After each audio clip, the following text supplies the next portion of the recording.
एक भक्त थे,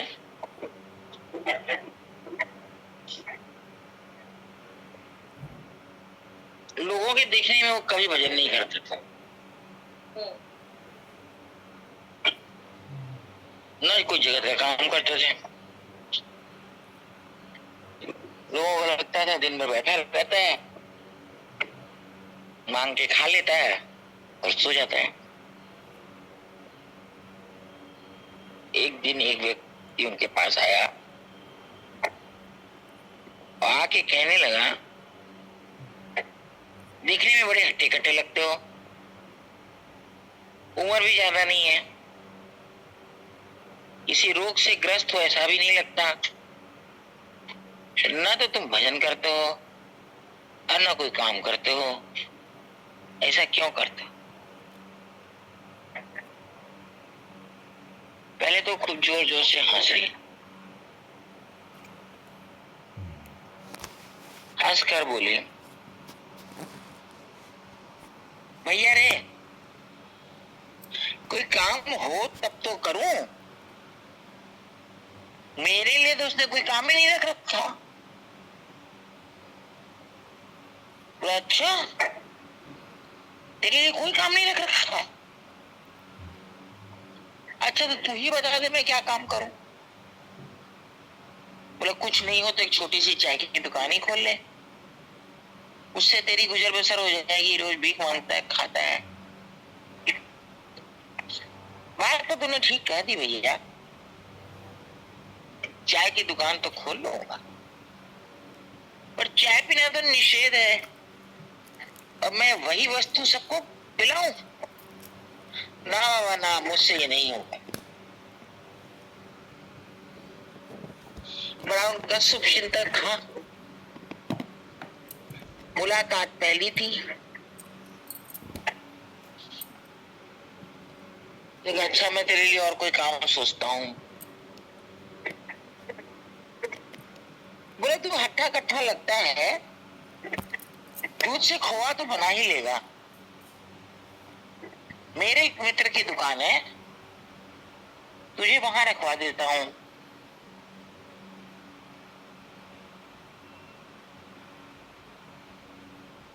दुकानदार से बात करने गया, दुकानदार ने कहा किस दीर्घ सूत्र की बात कर रहे हो, वहां तो केवल खाना और सोना जानता है, कढ़ाई में दूध डाल देगा और सोने और खाने लगा तो मेरा तो सारा दूध जल जाएगा। ना अरे बाबा ना, मैं तो उसको नहीं रखता।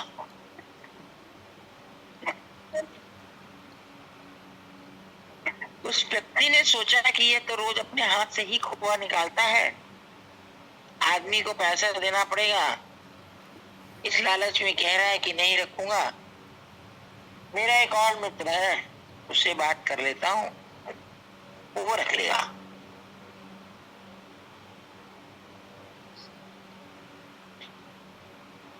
महात्मा जी थोड़ी दूर भी नहीं गए होंगे,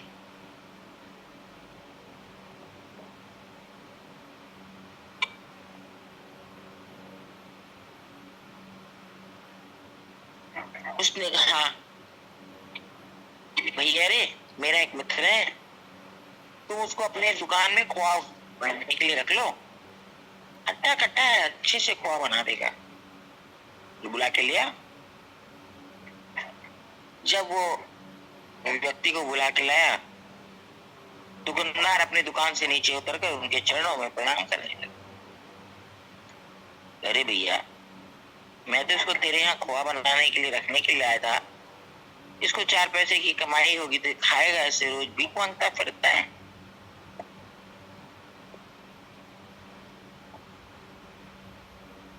उसने कहा मुझे ऐसी आदत नहीं है कि मैं अधिक आदमियों को प्रेफर करूं, हम तो स्वयं ही खोया बनाते हैं और भट्टे स्वयं ही चलाते हैं।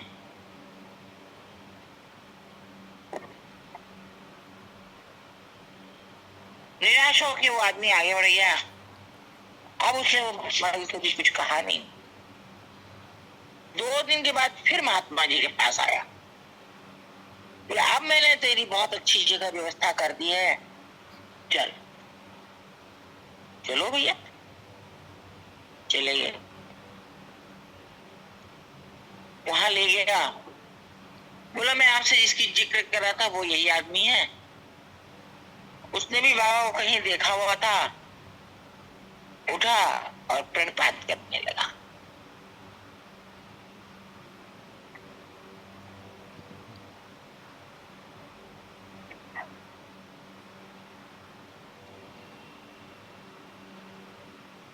जब वो महात्मा जी को लेकर वहां पहुंचा तो दुकानदार ने कहा कि इस व्यक्ति के लिए हमारे यहाँ कोई जगह नहीं। तो तुमने ये तो बताया नहीं था कि उस व्यक्ति को लेकर तुम आओगे, कि भैया ऐसा इस व्यक्ति में क्या है जो तुम इसको नहीं रखना चाहते। पगार भी तो इसकी बहुत कम है।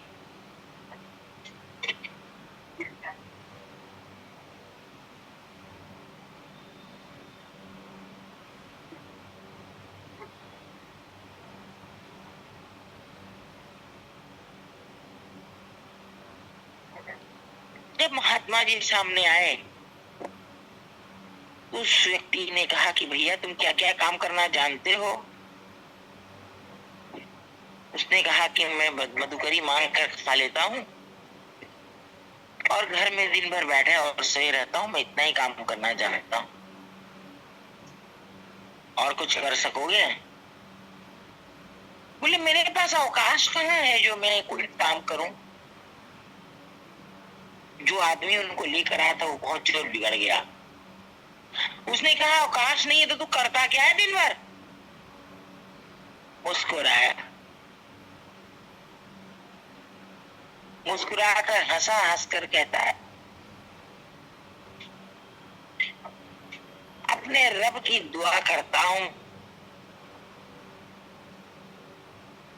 फिर उसने उतनी परिक्रमा की अपने घर जाने के लिए जितनी आवश्यक थी। उल्टे चलते हुए अपने स्थान पर आ गया। उसने कहा भैया देखो, तुम अपना समय मेरे पीछे व्यर्थ कर रहे हो। मैं जैसा हूं ठीक हूं, तुझे मुझ पर दया आई, तूने इतना काम कर दिया, अब तुम यहां से जाओ। चला तो गया। अब रात में जब घर में सोया तो उनको उसी व्यक्ति से चिंतन होने लगा। वो भक्त थे, चिंतन करते करते सोया और उठ के फिर वही चिंतन करने लगा। भक्त का चिंतन करते करते उसका भी हृदय शुद्ध हो गया। एक हफ्ते तक उसने उनका चिंतन किया। चिंतन करने के बाद आकर कहा देखो, 8 दिन से तो तुम केवल मेरे सपने में आते हो, मेरे को उठते बैठते जगते दिखते हो। सच्ची सच्ची ये बताओ कि चाहते क्या हो, तुम करते क्या हो। बोले रब की नौकरी करता हूं और मधुकरी खाता हूं। तो तुम रब की क्या नौकरी करते हो। बोले भैया ये सब बातें तुम्हारे पल्ले पड़ेगी नहीं, मैं जो करता हूं मुझे करने दो। बोले नहीं आज तो तुम्हें बताना ही पड़ेगा। बोले बैठो सुन लो। बोले मैं प्रातः काल 4 बजे अपने प्रिया प्रियतम को निकुंज में बैठा कर उनकी मंगला आरती करता हूँ। फिर उनको विविध प्रकार के कुछ बनाकर व्यंजन भोग लगाता हूँ। फिर उनको स्नान कराता हूँ, नए वस्त्र पहनाता हूँ। फिर मैं उनके संग सैर करने स्वयं उनको लेकर जाता हूँ। फिर 11 बजे मैं बहुत सारे व्यंजन बनाकर उनको भोग लगाता हूँ। 12 बजे मैं उनके चरण चापन करके उन्हें निकुंज में शयन कराता हूँ। 4 बजे मैं उन्हें उठाकर कुछ फल, कुछ पेय, कुछ इस प्रकार की चीजें का भोग लगाता हूँ। फिर मैं उनको नौका विहार के लिए ले जाता हूँ, नौका सजाता हूँ, नौका विहार के लिए ले जाता हूँ। नौका विहार से आते हैं तो मैं रसोई बनाता हूँ, उनको भोजन कराता हूँ। फिर उनकी सेज सजाता हूँ और उनको शयन कराता हूँ। और उनको शयन कराने के बाद मैं पदों का गायन करता हूँ जिससे उन्हें रात्रि में अच्छी नींद आवेगी। और मैं प्रातः काल 4 बजे पुनः अपने काम में लग जाता हूँ। तो तुम मधुकरी कब करने जाते हो? 12 बजे जब मैं शयन कराकर चरण चापन करके 1 बजे निकलता हूँ, तब मैं मधुकरी करके 2 बजे तक स्वस्थ हो जाता हूँ। फिर स्नान करके 3 बजे के से मैं 4 बजे की भोग लगाने की वस्तुओं का संग्रह करने लगता। अच्छा भैया, तुम कमाते तो हो नहीं, तो ये सब तुम कहाँ से लाते हो जो तुम इतना सब कर लेते हो? बोले देखो, हमारे प्रभु को किसी बाह्य वस्तु की आवश्यकता नहीं। वो मेरे साथ बात करते हैं, मेरे से खाते हैं, मैं उन्हें अपने हाथों से खिलाता हूँ। मैं तो इसी से मस्त रहता हूँ। वो सुनता जा रहा है, उसके कुछ पल्ले तो पड़ नहीं रही।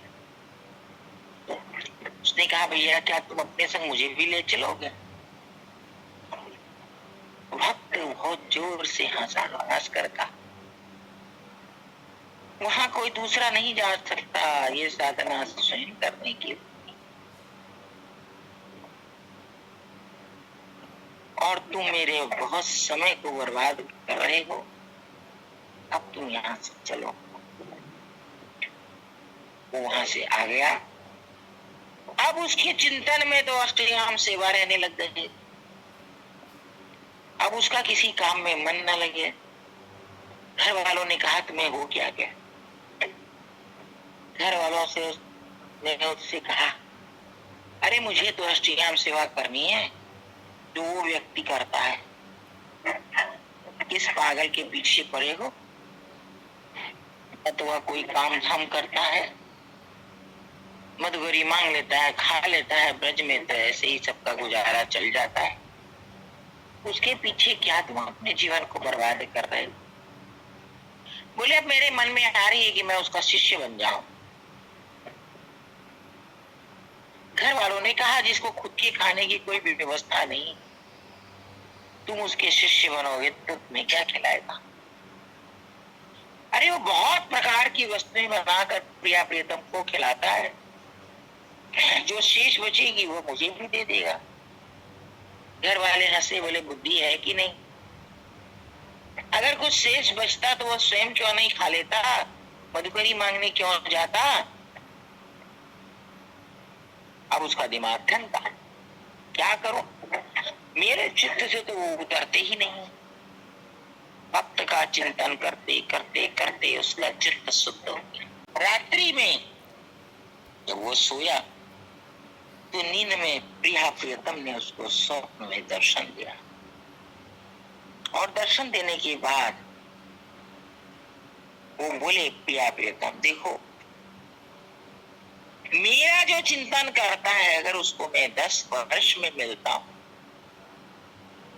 तो मेरे भक्त के चिंतन करने वाले को मैं 10 महीने में मिलता हूं। तुम दिन रात मेरे भक्त का चिंतन कर रहे हो और इससे मैं तेरे स्वप्न में आया हूं। तू अगर मेरी कुछ सेवा करना चाहता है और सचमुच करना चाहता है तो तू उसके पीछे लग जा। समय निर्धारित कर ले, मैं गृहस्थ के काम के लिए इतना समय निकालूंगा, बाकी समय उन्हीं के संग रहूंगा, तेरा भी जीवन सार्थक हो जाएगा। आदेश पाकर वह आ गया। अब भक्त जी जो कर रहे हैं वो तो उसके कुछ पल्ले पड़ता नहीं है। भक्त जी कुछ बोलते नहीं है। अब ये करे तो क्या करे, इसका मन क्या चीज से लगे। तो इसने भक्त जी से अपनी सारी समस्या बताई। स्वप्न में जो उसको आदेश हुआ वह भी बताया। सुनते सुनते उसके नेत्रों से अश्रु प्रवाह होने लगे। तुम धन्य, मैं इतने दिनों से सेवा कर रहा हूँ, मानसिक सेवा करता हूँ, परंतु मुझे आज तक दर्शन नहीं मिले, और तुमने केवल मेरा चिंतन किया, इससे तुमको दर्शन हो गए। उसके चरणों में लौटने लगा। भक्त जी ने कहा कि तुम धन्य हो, मैं तेरा स्पर्श करके धन्य हो रहा हूं। क्या कैसी फालतू बातें करते हो? मैंने जीवन में ऐसा क्या किया है जो तुम मेरे चरण स्पर्श कर रहे हो, मेरी बलैया ले रहे हो? मैं तो ऐसा कुछ हूं नहीं।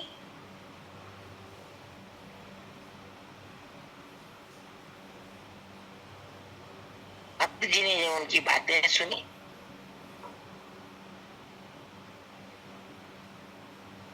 भक्त जी से रहा नहीं गया। उन्होंने तत्काल सेवा करते समय कहा, प्रभु आज तक तो मैंने सेवा के बदले कुछ मांगा नहीं, आज मेरे मन में एक काम आओ। प्रभु हंसे, हंसकर बोले, बोलो। बोले, आप मुझे मिलना या ना मिलना, इस व्यक्ति को दर्शन देकर कृतार्थ जैसे आपने किया, वैसे इसके जीवन को भक्त जीवन बना। प्रभु हंसे, हंसकर बोले, देखो संतों का हृदय ऐसा ही होता है। अब तूने मांग लिया है तो मुझे तो देना ही पड़ेगा। और उसी समय से जाने क्या हुआ, उसको किसी ने कहा नहीं। हाथ में माला झोली ली, वृंदावन के कुंज कुंज में भटक भटक कर भजन करने लगा। जिस मंदिर में माथा टेके माथा से खून निकल जाए, इतना माथा टेकता रहे। अब किसी से बात नहीं करना, किसी घर परिवार से कोई मतलब नहीं। अगर भिक्षा में कोई कुछ दे जाता है तो उससे अपना गुजारा करते हैं। और बेटा बहू से तो संपर्क उसका छूट ही गया था, पत्नी से भी छूट गया, और केवल केवल वह भजन करने में अपना लीन हो गया। उसका स्वप्न था कि मुझे प्रिया प्रियतम ही मिले। इस तरह एक भक्त का चिंतन करके भी व्यक्ति भक्त हो सकता है। भक्त बनना कोई बहुत बड़ी बात नहीं है, पर हम उस रास्ते चलना ही नहीं चाहते। मुझे लगता है मेरा सोने का सा संसार नष्ट हो जाए। आज आपको मैंने बहुत अच्छी सी भगवत की गाथा अपनी दृष्टि में अच्छी सी सुनाई। इसका चिंतन करना और इसमें से कुछ मिले तो अपने लिए स्वीकार कर। बोलो बरसाने वाली